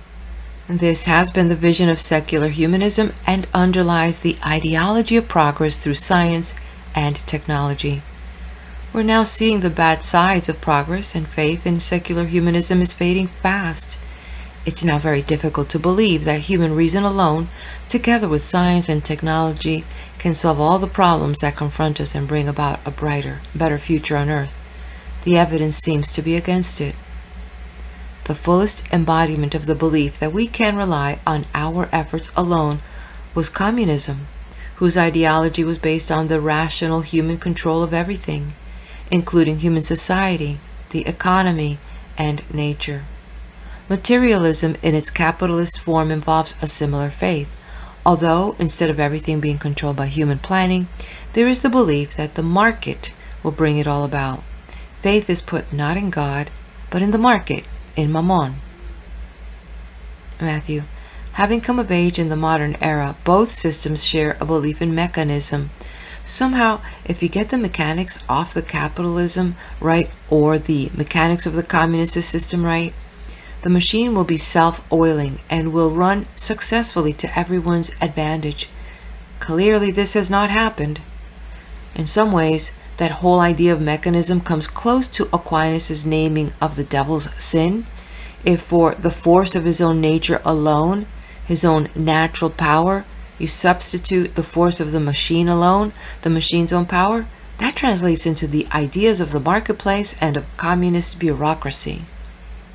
Rupert: however, the devil at least acknowledged the existence and reality of God, whereas in modern secularism, the very existence of God and grace is denied or ignored. Matthew: I would say that for Karl Marx, much of his aspiration was about the biblical injunction of justice, and justice is one of the divine names. His was an effort to bring about justice in a very unjust moment in history, the burgeoning of the industrial society, with an excessive amount of power held in the hands of the few who owned factories and the persecution of workers. He was lashing out against this injustice, which is a prophetic, biblical, and spiritual response, but certainly the praxis of his theories in the 20th century, such as in the Soviet state, didn't conform to biblical norms of justice in the least. Today's fundamentalism linking up to the big capitalism is equally scary. When did the first angel fall? In all the angels, the first act of self-reflection was good, but then some went on to turn to the word with praise, while others remained in themselves swollen with pride. Thus the first act was common to them all. It was by the second that they were separated. In a first instant they were all good. In a second they divided into the good and the evil. Matthew. It's interesting in this passage how Aquinas pits praise against pride, that the good angels turned to praise and the bad angels were swollen with pride, remaining in themselves. Praise is the act of not remaining in oneself, it's going out. I call praise the noise that joy makes. Praise is related to joy, and it takes you out of yourself and even beyond your own suffering. This reminds me of Meister Eckhart asking, who is a good person? A good person is one who praises good people. That's one more reason why envy is part of the sin of the devil, because envy is also a refusal to praise. It's a preoccupation with one's own desire for praise, wanting to be praised at the expense of others' right to praise. Rupert, what do you think is the role of fallen angels in the non-human world? This is a big question. Is there evil in non-human nature? Is the entire cosmos good except for fallen angels and sinful people? Is the focus of Satan and fallen angels entirely concentrated on the human species, or do they have other spheres of action too? For example, would we expect to find devils behind some of the horrible things we see in the biological realm? Think of the Ichneumon flies that lay eggs inside living caterpillars, and when the grubs hatch out, they eat up the caterpillar from within. Do parasitism and disease represent diabolical principles? Cancer, for example, represents an overstepping of the limits imposed by the higher order of the organism. Part of the organism becomes autonomous and grows in an uncontrolled way at the expense of the good of the whole. Is this an expression of the satanic principle? Are the fallen angels at large in the universe thinking up even nastier diseases and more vicious forms of parasitism? Or do we see all those things as morally neutral or even good in their own way, with evil spirits coming into play only in the human realm? Matthew. Then there's the question of other beings, perhaps in other galaxies. If they have consciousness, then they must have choice, and if they have choice, are they subject to the sins of arrogance and envy? Rupert. I think we have to conclude that this is likely. In the hierarchy or holarchy of nature, everything exists within a higher level of order with limits to its autonomy. The tendency to break out of these limits must be an occupational disease of this kind of universe. Therefore, we'd expect the same kinds of problems to arise in other conscious beings, whether they're human-like or not. Matthew. I'm reminded of two statements, one by Thomas Merton that every non-two-legged creature is a saint, and the other by Rabbi Salman Schachter, who says there is more good than evil in the world, but not by much. Both Aquinas and Schachter stand in the biblical tradition that there's more grace and goodness than sin, but that doesn't mean that the sin is not real and that it's not powerful. Rupert. According to Aquinas, angels were probably formed along with the corporeal universe, and the second instant in their life involved the choice between good and evil. In the context of modern cosmology, the fall of the angels would have occurred very soon after the Big Bang. The first angels would have fallen within the first 30th seconds of the universe or soon after. What have the fallen angels been doing since then? Were devils putting a spoke in the wheel of galaxy, star, and planet formation right from the start? Matthew. Since devils are envious, and they'd be extremely envious of angels who have charge of governing these vast, beautiful, radiant systems, you'd think if they were all spunky, they would set out to disrupt, out of envy, the angels' potential success in making this universe a splendid place. Rupert. If we take the view that new angels are created all the time as new galaxies, stars, planets, and species coming into being, then in their second instant they have the choice between good and evil, according to Aquinas. This would mean, for example, that if the angel of a particular star chooses evil, that star would be under an evil influence. In traditional astrology, there is the belief that certain stars are indeed of evil aspect, like Algol, the demon star in the constellation Perseus. Matthew, it's all part of the cosmology. The letter to the Ephesians says our struggle is against cosmic powers, against the authorities and potentates of this dark age, against the superhuman forces of evil in the heavenly realms. That's from Ephesians chapter 6, verse 12. Human beings are not just struggling with our own inclination toward evil, but against demonic forces' inclination to evil in the heavens. Rupert, this is very startling. We have grown used to thinking about the stars, the planets, and the sky as neither good nor evil, devoid of meaning, just following impersonal mathematical laws. Was Satan the highest of all angels before he fell? In Ezekiel, Satan is addressed as a cherub. Cherubim is taken to mean full of knowledge. Seraphim, those on fire, or who set on fire. The former name then denotes knowledge, which is compatible with mortal sin.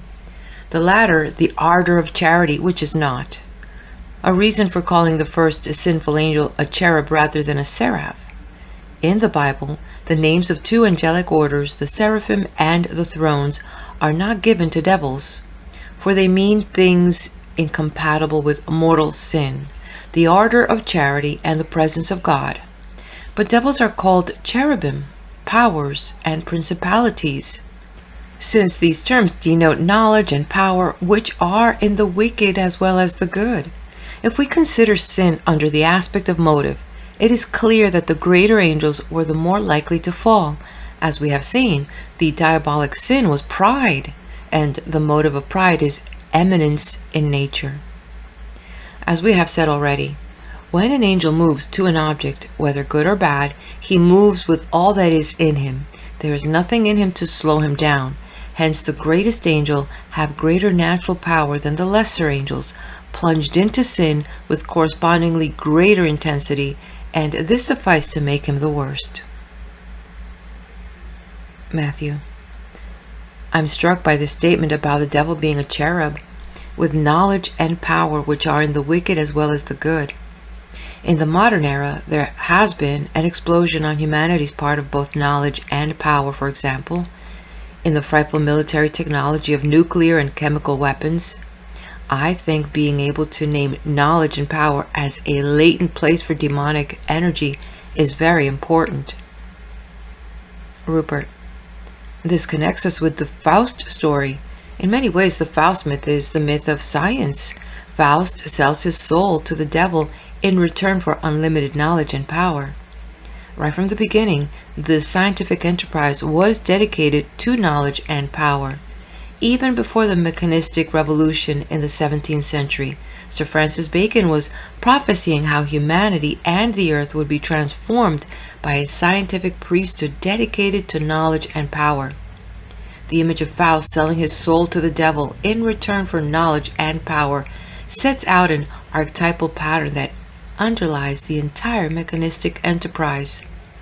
Of course, as Aquinas said, knowledge and power can be used for good, but if they're merely used to serve human ends without any sense of God's power or grace, then this involves the satanic sin of arrogance. Matthew, and the myth has been established that scientific knowledge is morally neutral. When scientists sell their power to military establishments, governments, and chemical companies, it doesn't take a doctoral degree in ethics to suspect that knowledge is not morally neutral. Like any other power, it requires spiritual discipline. It needs to be connected to justice and compassion and interdependence. We need to create contours for this tremendous power of knowledge that human science is capable of. Another passage that moved me very much was this statement: When an angel moves to an object, whether good or bad, he moves with all that is in him. There is nothing in him to slow him down. I find that passage very exciting, very passionate. There's nothing in an angel to slow it down. If an angel species unto itself, it has no mother and father, no grandparents, no children to say, "Hey angel, you're off base here." It really is a power to itself, plunging in with all that is within it, with full intensity. I think that's a really interesting paragraph. We have this notion of angels as ethereal beings that kind of float about and do pretty things and come around for pretty music and all. But here we have a statement from Aquinas about intensity and strength and latching on to a task and not letting go. This has a bright side to it. According to Aquinas, this is the way the good angels act too. So if angels are committed to see the universe run well, and the solar system run well, and this planet run well, it sounds like they'd be good beings to have on our side, genuinely intense and committed. Rupert, I was also struck by the idea of Satan as a cherub. This sounds bizarre because we have an image of cherubs as little boys with pink bottoms swarming over Baroque altarpieces. Aquinas reminds us that the cherubim are the highest, most powerful, and most frightening of all angels, not at all like little boys with wings. He gets us away from those grossly misleading images. Matthew, exactly. I also like his explanation of the seraphim being those on fire, those who set on fire, and identifying this with the ardor of charity. They are protected from sin by their very nature, whereas cherubim are more ambiguous. Knowledge and power can lead to mortal sin, but charity never does. How bad angels help. By their nature, angels are between God and man. Now, in the plan of divine providence, the good of lower beings is achieved through higher beings, and the good of man is achieved in two ways. In the first place, directly, inasmuch as we are drawn towards good and away from evil, and the suitable agents in this process are the good angels. And then also indirectly, as when we are exercised in virtue by having to stand up to attacks and overcome opposition.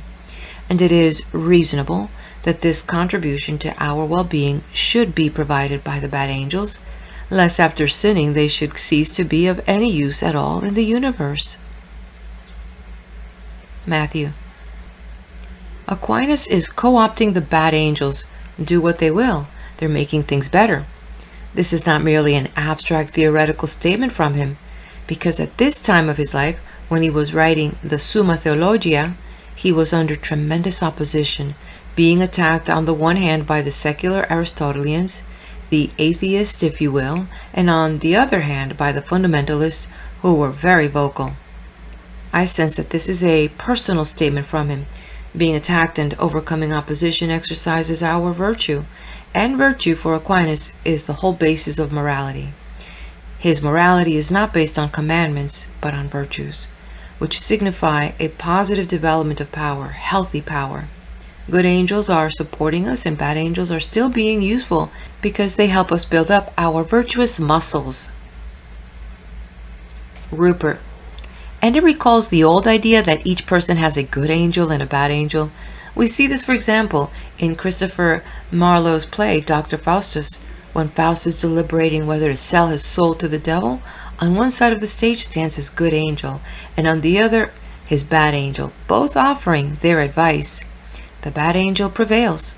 This way of representing the drama of good and evil personalizes it.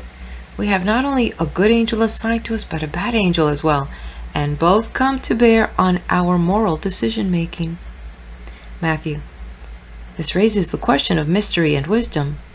To counterbalance the bad angels of unremitting knowledge, power, and arrogance, we need angels of wisdom today.